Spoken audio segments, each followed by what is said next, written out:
how much should I tailor my work to the journal to which I am submitting? Go for it, John. You want to start us off? I think you should tailor it very much to the journal that you are submitting. What does that mean? For me, the most obvious is if you are writing on favelas, for example, if that journal has previous articles from the last 10 years that are about favelas, it's in your interest to read and consider and probably cite those articles, because your reviewer will probably be associated somehow with that journal.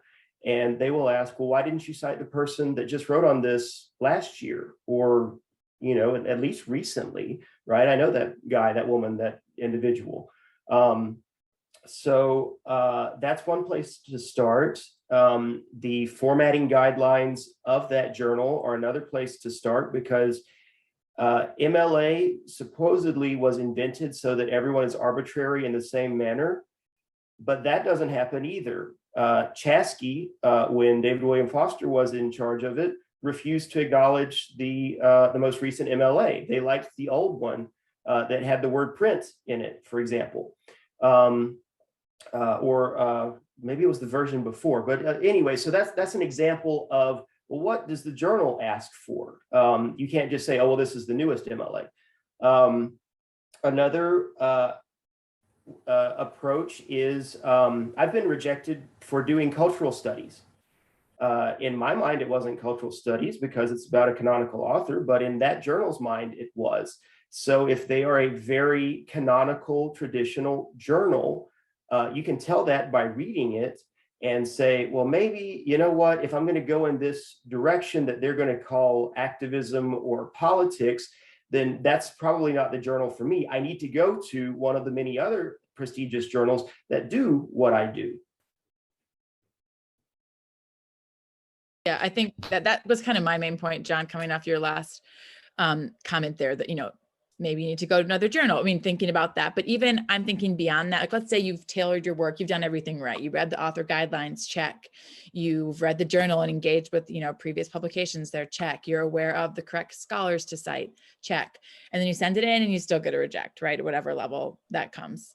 I think it's so important to know, like, there are other journals out there, a lot of other journals out there.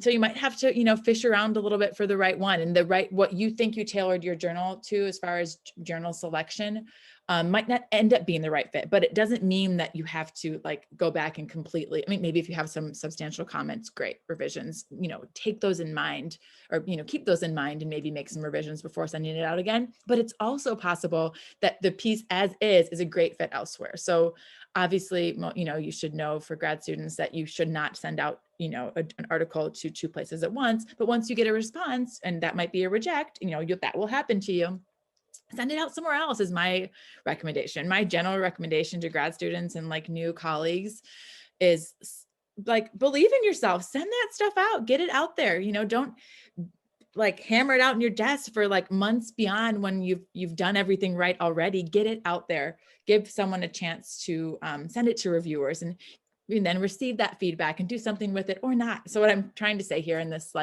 long-winded response is that it might just be that the fit that you thought was the correct one isn't. So try somewhere else. There's so many journals, and I just think for a lot of reasons, it could be because it's cultural studies or not, or they're reading it a certain way and they're just thinking it's not a great fit there. Or it might just be you aimed a little high. You can also read kind of rankings of journals, and there are a lot of different ways to read into those. There's some great, sites that attempt to rank journals in specific fields, but I think you'll get different recommendations as far as where to aim in different, maybe different stages of your career. Or different institutions where it matters where you're publishing a little bit more. We talked about that a little bit, in another question, but I think that's good to keep in mind. You might want to start by aiming high. That could be a good technique. You might have a couple journals in mind. Aim high. What if they accept it? What if? And if they don't, that you have some other options that may be, a higher percentage of accepted articles, that journals post that. So look into that as well. but don't let it be an end all, right? Even if you see 30%, well, that's 30%. So give it a shot. Believe in yourself, I guess, is my recommendation. Yeah. So also, authors should know that those numbers about what percentage of articles are actually accepted are engineered to look worse than they really are, because it helps a journal to be considered more selective.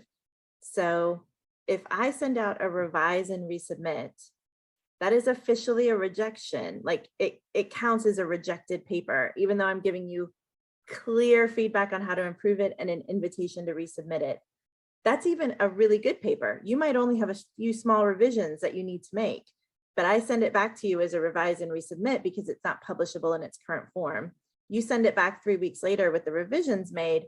I now have, just on your paper, have a 50% acceptance rate because I rejected it once and accepted it once. So even if you have a shockingly small acceptance rate for a journal, that doesn't mean that they are actually rejecting 90% of authors. It means overall the paper might need to go through some iterations. There are definitely horror stories though.